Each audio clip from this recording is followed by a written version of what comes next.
Hello! Happy Sunday. இன்றைக்கி எல்லாருக்கும் எப்படி இந்த டே போச்சு அப்படின்னு சொல்லிட்டு கமெண்ட்டில் சொல்லுங்கள். எனக்கு திடீர்னு ஒரு கிரேவிங் வந்துருச்சுங்க. இன்றைக்கி எப்படினாலும் பிரியாணி சாப்பிட்ணுன்னு சொல்லிட்டு என்னென்னவோ ட்ரை பண்ணேன். அதுக்கப்புறம் நானே குக் பண்ணலான்னு ட்ரை பண்ண ஆரம்பிச்சிட்டேன்.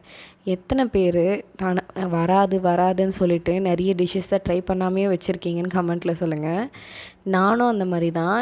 எனக்கு தெரியாதுன்றதை விட இது வராது, இது என்னால் செய்ய முடியாதுன்றதுனாலேயே நிறைய டிஷ்ஷஸ் நான் ட்ரை பண்ணதே கிடையாது. பட் ஆக்சிடென்டலாக இன்றைக்கி ட்ரை பண்ணி ரொம்பவே நல்லா இருந்துச்சு. அப்புறமா தான் யோசித்தேன், ஏன் இவ்வளோ காலமாக நம்ம ட்ரை பண்ணாமல் விட்டுருந்தோன்னு. சம்டைம்ஸ் நமக்கு வராதுன்னு நினைக்கிற நிறைய விஷயங்கள் நம்ம முயற்சி பண்ணால் நம்ம சூப்பராக பண்ணுவோமோ என்னவோ, ஆனால் பண்ணுறதுக்கு பயந்துக்கிட்டே முக்கால்வாசி பேர் பண்ணுறதில்லல்ல. சரி பாய், டே 21ல் பார்க்கலாம்.